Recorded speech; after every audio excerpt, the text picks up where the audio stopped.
नमस्ते, म हुँ सन्दीप। काले हाको च्यानलमा तपाईँहरूलाई स्वागत छ। यदि तपाईँ एक कन्टेन्ट क्रिएटर हुनुहुन्छ, युट्युबर हुनुहुन्छ, फेसबुक, इन्स्टाग्राम, टिकटकमा भिडियोहरू बनाउनुहुन्छ भने चाहिँ तपाईँलाई एक राम्रो क्वालिटीको क्यामेरा एकदमै आवश्यक पर्छ। क्यामेरा नभए पनि एक भिडियो राम्रो खिच्ने खालको मोबाइलको अति नै आवश्यक पर्छ। साथमा चाहिँ तपाईँलाई एक माइकको पनि त्यसरी नै आवश्यक पर्छ। म चाहिँ तपाईँलाई आज एक माइकको अनबक्सिङ गरेर देखाउन गइरहेको छु। तपाईँलाई यो भिडियो युजफुल हुनसक्छ, अन्तिमसम्म हेरेर साथ दिनु होला। यो माइक रहेको छ रोडको वायरलेस गो 2।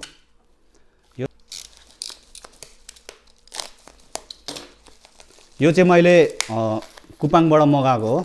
यो अनलाइन सपिङ गरेको हो। यहाँ चाहिँ अब यो थ्याङ्क यू भनेर दिएको छ यो पसलवालाले, दोकानदारले। त्यसलाई यता साइड लगाइदियो। यहाँ चाहिँ मेन्सन गरेको चाहिँ वायरलेस गो 2। यो चाहिँ तपाईँको योभन्दा अगाडिको अघिल्लो वायरलेस गोको चाहिँ अपग्रेड भर्जन हो। देख्न सक्नुहुन्छ यहाँ चाहिँ अब एउटा रिसिभर, दुईटा चाहिँ ट्रान्समिटर हुन्छ। तपाईँलाई अब भित्र कस्तो छ म देखाउन गइरहेको छु।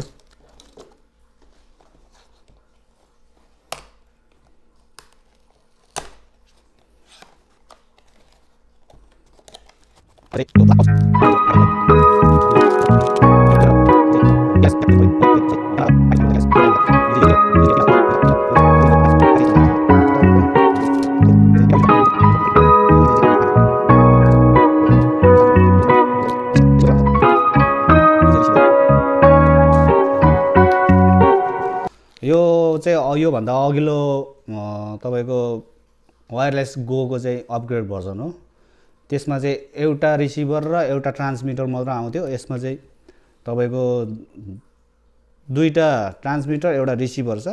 यो पाउच पनि पहिला सानो आउँथ्यो, यो अलिक ठुलो बनाएर आएको छ।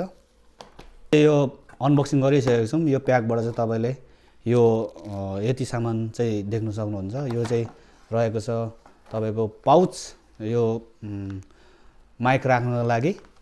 दुईटा चाहिँ रिसिभर छ, दुईटा ट्रान्समिटर छ, एउटा रिसिभर छ, तीनटा चाहिँ विन्डसिल्ड, एउटा यो टिआरएस ज्याक 3.5 mm को, यो चाहिँ क्यामेरामा कनेक्ट गर्नको लागि, क्यामेरा र माइकको। अनि यो चाहिँ तपाईँको USB-C केबल। यो चाहिँ चार्ज गर्नको लागि अनि पिसी तथा ल्यापटपमा कनेक्ट गर्नको लागि। तपाईँ चाहिँ यदि मोबाइलबाट चाहिँ भ्लगिङ अथवा भिडियोहरू बनाउँदै हुनुहुन्छ भने चाहिँ यसको 3.5 mm को ज्याक लिनुपर्ने हुन्छ एन्ड्रोइडको लागि। साथमा तपाईँले आइफोनबाट चाहिँ भ्लगिङ अथवा साउन्ड रेकर्ड गर्नुहुन्छ भने चाहिँ यो लाइटनिङ केबलको ज्याक फाल्टै लिनुपर्ने हुन्छ। यो चाहिँ त्यो माइकसँगै आउँदैन, यो फाल्टै लिनुपर्ने हुन्छ। यो लाइटनिङ केबल प्लस यहाँ टिआरएस होल टेक्नुहुन्छ। यो चाहिँ कनेक्ट गरेर तपाईँले आइफोनबाट अथवाबाट चाहिँ साउन्ड रेकर्ड गर्न सक्नुहुन्छ। यो चाहिँ तपाईँको तीनटा छ यो विन्डसिल्ड पनि। यो चाहिँ तपाईँले यहाँनिर फिक्स गर्नु सक्नुहुन्छ। यहाँनिर चाहिँ तपाईँको नोइज बाहिर अब आउटडोरतिर अब मान्छे जाडा भिडभाड भएको ठाउँमा चाहिँ तपाईँले अब सुट गर्दै हुनुहुन्छ भने चाहिँ यो लाउँदाखेरि एकदमै साउन्ड चाहिँ नोइज आउँदैन। यो चाहिँ तपाईँले यसरी फिक्स गर्न सक्नुहुन्छ। यो चाहिँ यहाँनिर दिएको छ फिक्स गर्ने ठाउँ चाहिँ, अनि यो यहाँ यस्तोरी दिएको छ। यो चाहिँ पहिलाको रोड वायरलेसमा चाहिँ पहिलाको अगाडिकोमा चाहिँ यो फिक्स हुँदैन थियो तपाईँको। यो चाहिँ अब यसो गरेर लाएपछि यो यसरी तान्दाखेरि फटाइहाल्ने, तर यो चाहिँ एकदमै फिक्स छ।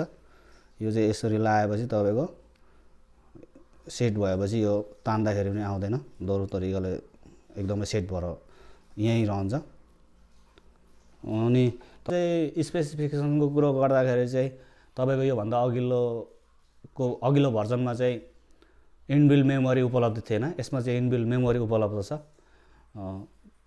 तपाईँले क्यामेरामा सुट गरिरहनु भएको थियो भने अचानक कहीँ कतै भोइस रेकर्ड चाहिँ भएको थिएन भने चाहिँ तपाईँको यसमा भइरहेको हुन्छ। तपाईँले पिसी अथवा ल्यापटपबाट चाहिँ फेरि ब्याकअप अथवा रिस्टोर गर्न सक्नुहुन्छ। यो चाहिँ एकदमै बवाल छ मेरो विचारमा चाहिँ। अब तपाईँहरूलाई यो चाहिँ उकारा देखाउन गइरहेको छु, साथै यसको माइकको टेस्ट तपाईँलाई गरेर देखाउन गइरहेको छु। यो चाहिँ ढ्यान्टन यसरी उकाउन सकिन्छ। यो चाहिँ स्विच बटन छ अन अफको, यो चाहिँ अब अन गरेर देखाउन गइरहेको छु। ब्याट्री छैन कि यो चाहिँ रिसिभर भयो, यो रिसिभर भयो, यहाँ देख्न सक्नुहुन्छ। त्यस पछाडि यो चाहिँ ट्रान्समिटर छ, ट्रान्समिटर पनि अब उकालो देखाउन गइरहेको छु। यो पनि अब यो अन बटन यो दबाएर चाहिँ अन गर्न गइरहेको छु। यहाँ ब्लू लाइट बलिरहेको छ, तपाईँले देख्न सक्नुहुन्छ। यो चाहिँ अब यसको चाहिँ अब माइकको क्वालिटी कस्तो आउँछ टेस्ट गरेर म तपाईँहरूलाई देखाउन गइरहेको छु। योभन्दा अघि चाहिँ म बोयाको M1 माइक चलाउने गर्थेँ, जुन चाहिँ एकदमै लामो वायर थियो अनि एकदमै अब बाहिरतिर कता कता यसो भ्लगिङ सगिङ गर्दाखेरि एकदमै झन्झटिलो अड्किने अल्झिने लामो तार भएर चाहिँ तपाईँको झन्झट भएर चाहिँ यो चाहिँ एकदमै तपाईँको वायरलेस भएर चाहिँ अब तारको झन्झट छैन, केही छैन। तपाईँको त्यो बोकेर सुई हिँड्न सक्नुहुन्छ, अल्झिने अड्किने केही डर हुँदैन। तपाईँको ज्याक मिलेन भने अब तपाईँको साउन्डै रेकर्ड हुँदैन थियो अनि एकदमै झ्याउ लागेर चाहिँ मैले यो अपग्रेड गरेको हो मैले पनि। यसको चाहिँ अब साउन्ड क्वालिटी तपाईँहरूलाई कस्तो लाग्छ म टेस्ट गरेर देखाउन गइरहेको छु। नमस्ते, म सन्दीप, कालीहाटी च्यानलमा स्वागत छ। यो चाहिँ तपाईँको बोलिरहेको रेकर्ड चाहिँ फोनको मात्र हो, एकदमै माइक जुन साउन्ड चाहिँ कुनै पनि एक्सटर्नल माइक युज गरेको छैन, एकदमै फोनकै मात्र हो। यो कस्तो भइरहेको छ सुन्नु होला। म सन्दीप, कालीहाटी च्यानलमा स्वागत छ। यो चाहिँ तपाईँको बोयाको M1 माइक हो। यो चाहिँ एकदमै वायर लामो हुन्छ, यो तलबाट चाहिँ घुमाएर चाहिँ यता लिएको छु मैले चाहिँ। यो त्यही भएर एकदम लामो भएर झ्याउ लागेर चाहिँ मैले यो नयाँ रोडको वायरलेस गोटु लिएको हो। यो चाहिँ एकदमै राम्रो हो। तपाईँको धेरै जस्तो युट्युबरहरूले चाहिँ अब इन्डोर गरौँ भने चाहिँ यसको नै युज गर्छ, तर आउटडोरमा यो अलिकति झ्याउ हुन्छ। तपाईँको लामो तार भएको कारणले चाहिँ अल्झिने अड्किने यताउता घुमाउँदाखेरि एकदमै झ्याउ हुन्छ। नमस्ते, म सन्दीप, भागुकाली च्यानलमा स्वागत छ। यो चाहिँ तपाईँले अहिले सुनिरहनु भएको चाहिँ सब यो रोडको वायरलेस गो 2 बाट हो। यो चाहिँ तपाईँले यहाँनिर चाहिँ 3.5 mm को ज्याक भएको कारणले चाहिँ एक्स्ट्रा लाभालियर माइक पनि तपाईँले एड्जस्ट गरेर चाहिँ यताबाट माथि छिराएर चाहिँ गर्न सक्नुहुन्छ। यस्तो कम्मरतिर बेल्टतिर भिरेर यसलाई यहाँ चाहिँ तपाईँको क्लिप दिएको छ, नत्र त्यो एक्स्ट्रा अर्को माइक युज गर्दिनँ म, यसैबाट मात्र गर्छु भन्दाखेरि पनि केही फरक पर्दैन। तपाईँले यो चाहिँ यहाँ चाहिँ एट्याच गरेर चाहिँ आनन्दले जता जानुहुन्छ त्यतै होइन भ्लग गर्न सक्नुहुन्छ अथवा साउन्डहरू रेकर्ड गर्न सक्नुहुन्छ। यसको चाहिँ अब तपाईँको ब्याट्री ब्याकअप चाहिँ कम्पनीले क्लेम गरे अनुसार चाहिँ तपाईँको 7 घन्टा भनेको छ, तर अब कति हुन्छ त्यो एक्चुअली अब चलाइएको छैन, त्यही भएर थाहा छैन। कम्पनीले क्लेम गरे अनुसार चाहिँ 7 घन्टा हो। यसको अब जति पनि अब म चाहिँ अब भ्लगिङ अथवा युट्युबमा भिडियोहरू बनाउँछु, यसैबाट बनाउँछु।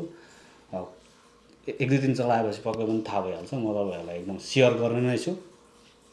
यसको प्राइसको कुरो गर्नुहुन्छ भने चाहिँ तपाईँको इन्डियामा चाहिँ तपाईँको अमेजनबाट लियो भने चाहिँ अहिले 29,900 आइसी इन्डियन करेन्सीमा चाहिँ 29,900 रहेछ प्राइस। म चाहिँ अब यहाँ कोरियामा भएर कोरियामा लिएको कारण चाहिँ कोरियामा चाहिँ यसको तपाईँको 4,38,000 रुपियाँ रहेको छ। 4,38,000 हुन्। अब नेपाली करेन्सीमा कन्भर्ट गऱ्यो भने चाहिँ 4,38,000 को तपाईँको समथिङ त्यस्तै 40,000 हुन्छ होला अहिलेको रेट अनुसारले।